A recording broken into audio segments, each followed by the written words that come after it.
IT job కోసం చూస్తున్నారా? ఐటీలో కెరియర్ బిల్డ్ చూసుకోవాలనుకుంటున్నారా? అయితే సమాధానం కోడింగ్ ట్యూటర్.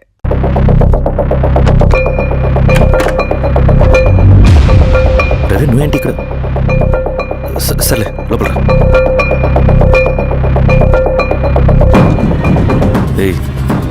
ఏంట్రా ఇది?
రవి, ఏమైందిరా? వచ్చి కట్లిప్పు. ఏమైందిరా నీకు? కట్లిప్పు. రే, ఆ పోలీసుకి లొంగిపోవటం, ప్రెస్ మీట్లు మాట్లాడటం అంతా నిజం అనుకుంటున్నావా? రే, అవంతా ఒక స్ట్రాటజీరా. యుద్ధంలో శత్రుబలు పెరిగినప్పుడు మనం ముండిగా ఎదురెళ్ళకూడదు, లొంగిపోయినట్టు నటించాలి. అది నిజంగా లొంగిపోవటం కాదురా, శత్రువుని ఏమార్చడం. నేను అదేరా చేశాను. అది నిజం అనుకోకు. ముందు కట్లిప్పు రవి. విప్లవంలో నష్టం అన్ని వైపు నుంచి వస్తుంది. నువ్వు నేను ఇంకా మిగిలి ఉన్నాం కదా, ఇంకొక దళాన్ని నిర్మిద్దాం, విప్లవాన్ని కొనసాగిద్దాం. ముందు కట్లిప్పురా. ఏంట్రా నువ్వు మాట్లాడిన ప్రతిసారి నాకు చప్పట్లు కొట్టాలనిపిస్తుంది అన్న. నువ్వు చెప్పేది నమ్మాలనిపిస్తుంది. ఇప్పుడు కూడా నమ్మేవాడిని, కానీ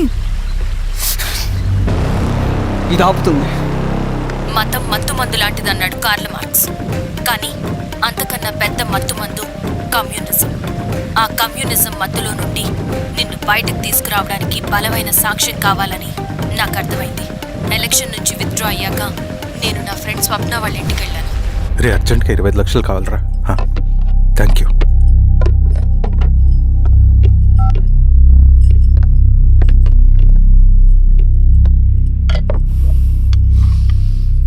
చాలు.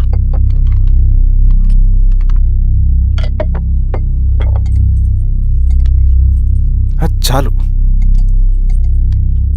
చలో అని చెప్పాను కదా, అర్థం కాదే? ఏవండి ఏవండి, ఏమైంది స్వప్న? నేను గమనిస్తూనే ఉన్నాను, మీరు ప్రశాంతంగా లేరు. శిరీష, ఆయన బిజినెస్ చాలా ఇబ్బందిగా మారింది. బయట అప్పు తెచ్చి మరీ ఇన్వెస్ట్ చేశారు. వర్క్స్ అన్ని సగంలో ఆగిపోయాయి. కాంట్రాక్టర్స్కి బాగానే మిగులుతాయి కదా. ఆయన ఏదీ క్లియర్గా చెప్పరు. నేను మాట్లాడినా డబ్బులైతే నేను హెల్ప్ చేస్తాను.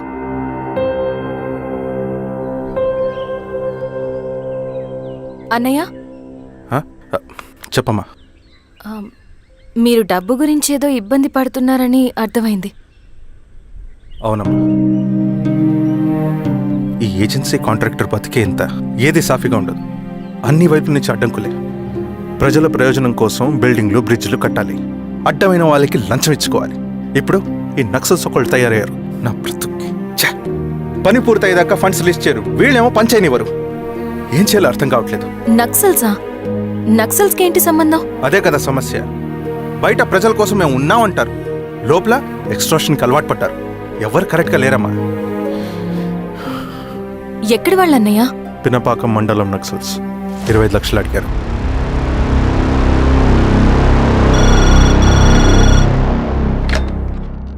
హలో ధర్మ, ఆ సింగన దళం గురించి నీకు ముఖ్యమైన విషయం చెప్పాలి.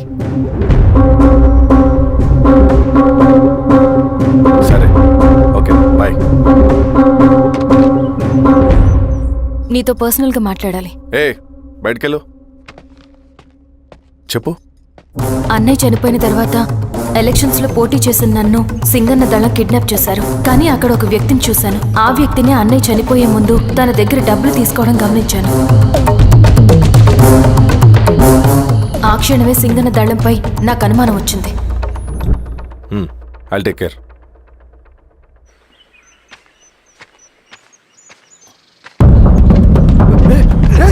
భయపడ, నేను చంద్రుడు మనుషులు. నన్నేం చేయకండి. కూర్చోబెట్టండి. మీకు కావాల్సింది దీంట్లో ఉంది.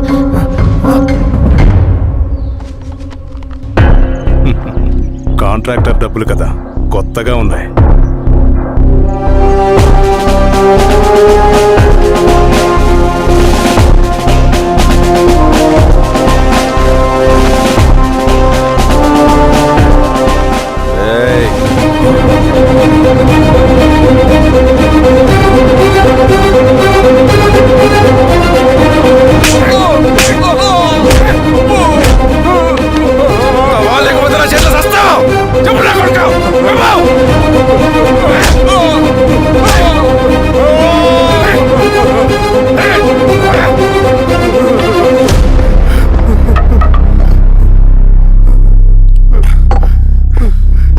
వీళ్ళ అన్న మీదున్న ప్రేమ అభిమానం ముందు మన పోలీస్ లాఠీలు ఓడిపోయాయి. చంద్రన్ ఎన్కౌంటర్ ఎలాగూ పోతాడు. కానీ విచిత్రం ఏంటంటే వాడి భార్య నర్సమ్మ, కూతురు మమత, కొడుకు నరేష్ మరో ఎన్కౌంటర్లో పోవడం చాలా బ్యాడ్ న్యూస్. చెప్ శిరీష, ఏం చేయమంటావు? నువ్వు ఒక డెసిషన్ తీసుకున్న తర్వాత ఎవరి మాట వినవు కదా. హే దాస్, సార్. రేపు మార్నింగ్ న్యూస్ పేపర్ వద్దని చెప్పు. సరే సార్. తెలిసిన విషయం మళ్ళీ మళ్ళీ చదవాలంటే చాలా బోరింగ్. నేను చెప్తాను సార్, జరిగింది మొత్తం నేను చెప్తాను సార్. సింగన్న దగ్గర నేను 20 సంవత్సరాల నుంచి పనిచేస్తున్నారు సార్. పేదవాళ్ళ కోసం అన్న చేస్తున్న ఉద్యమంలో మేమందరం చాలా కష్టపడి పనిచేసేవాళ్ళం. కానీ ఒకరోజు నేను చెప్పినంత చెప్పి ఈశ్వర్ రెడ్డి దగ్గర 10 లక్షలు తీసుకురండి. దేనికన్నా ఇదంతా? దేనికేంటి? మొన్న ఆ కాంట్రాక్టర్ దగ్గర నుంచి, నిన్న బిల్డర్ దగ్గర నుంచి, ఈరోజు ఈశ్వర్ రెడ్డి దగ్గర నుంచి. అధికారం కోసం. డబ్బు ఉంటే అధికారం వస్తుంది, అధికారం ఉంటే డబ్బు వస్తుంది. నాకు రెండూ కావాలి. హిట్లర్ పెయింటర్ అవుదామని అకాడమీలో జాయిన్ అవ్వాలనుకున్నాడు. కానీ పనికిరాడని చెప్పి రిజెక్ట్ చేశారు. హిట్లర్ ఏం చేశాడు? నాజీ పార్టీ పెట్టి జూస్కి అగేన్స్ట్గా అందరినీ కూడగట్టి ప్రపంచాన్ని ఉనికిచ్చాడు. మొహమ్మద్ అలీ జిన్నా నేషనల్ కాంగ్రెస్ పార్టీలో ఎదగాలనుకున్నాడు. ఎప్పుడూ పట్టించుకోలేదు. ముస్లిం లీగ్ పార్టీ పెట్టి ఇండియాని రెండుగా చీల్చేశాడు. పాకిస్తాన్కి ప్రధానమంత్రి అయ్యాడు. ప్రపంచంలో ఎక్కడైనా సరే 2 కులాలు, 2 మతాలు, 2 ప్రాంతాల మధ్య చిచ్చు పెడితే చాలు, అధికారం వెతుకుంటూ మన కాళ్ళ దగ్గరకు వస్తుంది. జమ్మూ అండ్ కాశ్మీర్ నుంచి మహారాష్ట్ర, గుజరాత్ ఎక్కడైనా సరే, ఎవరైనా సరే ఇదే గేమ్. నేను అంతే. ఒక మామూలు కార్యకర్తగా దళంలో చేరాను నేను. కానీ ఈరోజు న్యూస్ పేపర్లు అయినా సరే, జనాల్లో అయినా సరే, ఎక్కడైనా సరే ఒకే పేరు, Singanna, Singanna, Singanna. And I love that. Naxals కొంటే ఈ అడవినే శాసిస్తాం, రాజకీయాల్లోకి వస్తే రాష్ట్రాన్ని శాసిస్తాం. చంద్ర, మన చదువులకి, మన తెలివితేటలకి ఈ అడవిలోనే మగ్గిపోవాలా? నువ్వే ఆలోచించుకో.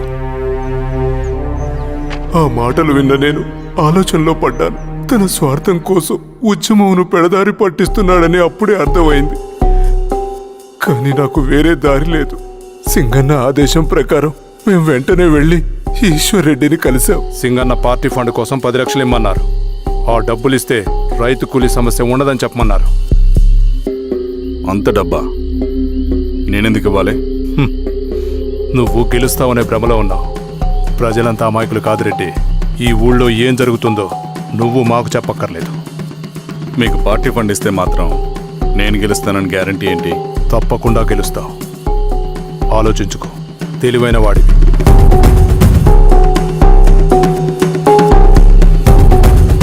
సరే,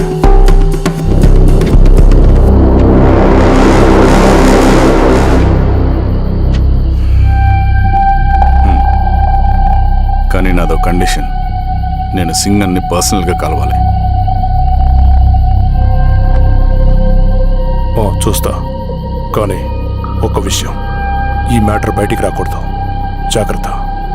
సింగన్న స్ట్రాటజీ ప్రకారం మాకు ఈశ్వర్ రెడ్డి దగ్గర నుంచి డబ్బులు వచ్చాయి. అప్పుడు నరసింహుల్ని పిలిపించి, నువ్వు ఎలక్షన్ నుంచి విత్డ్రా అవ్వాలి నరసింహులు. విత్డ్రానా? 30 సంవత్సరాల తర్వాత వచ్చిన అవకాశం అన్నా ఇది. గెలిచే ఎన్నికల్లోంచి తప్పుకోమంటారేంటి? ఎందుకన్నా? నిన్ను ఈ ఎలక్షన్లో నిలబెట్టింది కమిటీయే, విత్డ్రా చేయమనేది కమిటీయే. సెంట్రల్ కమిటీ ఏం డిసైడ్ చేసినా అది మనం ఫాలో అవ్వాలి. మనకి వేరే ఆప్షన్ లేదు.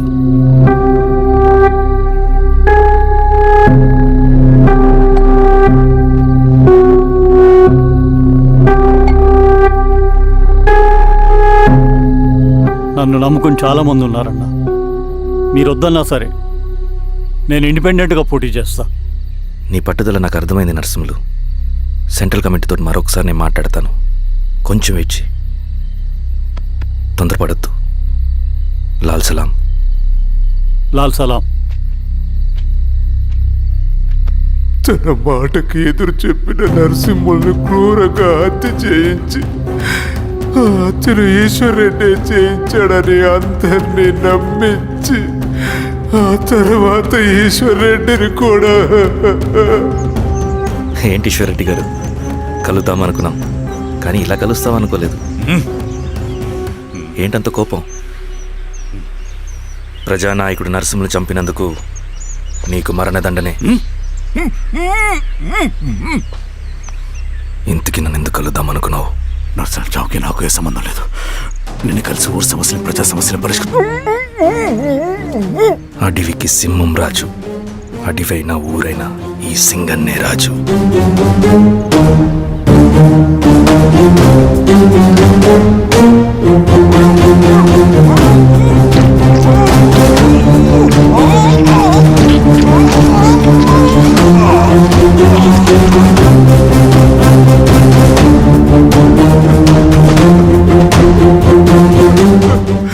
తప్పు చేశావు సార్. మొత్తం సింగన్నే చేశాడు. ఇంకా చెప్పాల్సింది ఏదైనా ఉందా? శిరీష ఆ రోజే చెప్పిందన్నా. ఇన్నాళ్ళ పోరాటంలో ఏం జరిగిందన్నా?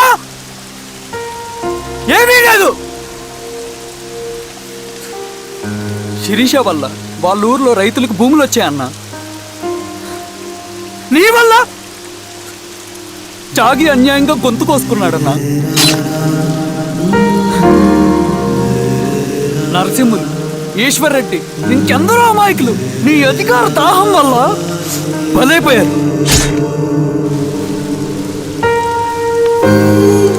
వీరస్వామి, పల్లెనప్పన్, ఇంకెంతో మంది పోలీసులు నీ కుట్రల్లో కాలిపోయారన్నా. ఏంటన్నా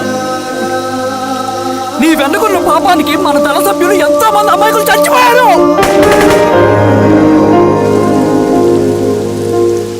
ఆ జనాలు అమాయకులన్నా.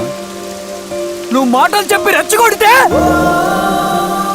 నువ్వేదో సమాజాన్ని ఉద్ధరిస్తావని నీ వెనుకున్నారు.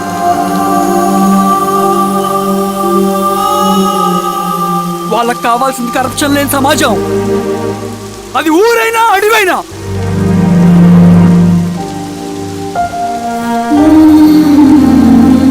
దేవత లాంటి అమ్మాయి అన్న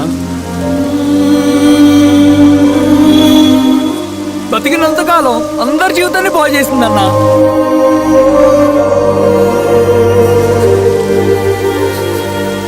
నా చేతులతో చంపించావు. నన్ను మనిషిని కాకుండా చేశావు.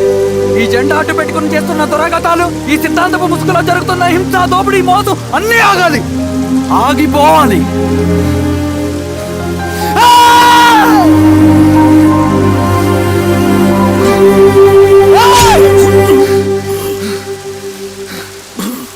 నువ్వు చెప్పిన సమాజం స్థాపితం కావాలంటే నువ్వు సమాధి కావచ్చు.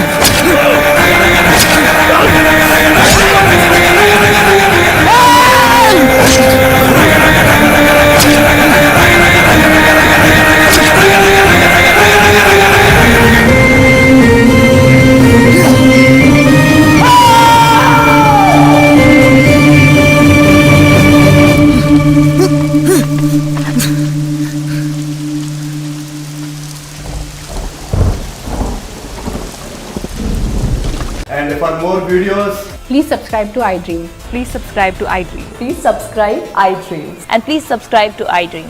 For more videos, subscribe to iDream. Please like, share and subscribe to the channel. Congratulations iDream. Subscribe to iDream. Subscribe to iDream. so subscribe to iDream Media. iDream కి iDream టీమ్ అందరికి huge congratulations. Please subscribe iDream Media. Please subscribe to iDream. Subscribe iDream. Please subscribe to iDream. iDream అంటే నా కళల channel subscribe చేసుకున్న నోరు తిరుగుతలేదు, మీరైతే గంట గుర్తు కొట్టండి. For more such videos, please subscribe to iDream. Subscribe to iDream. Please subscribe to iDream. Please subscribe iDream media. Please do subscribe to iDream. Please subscribe to iDream media. For best entertainment and information please subscribe iDream. And don't forget to subscribe to iDream.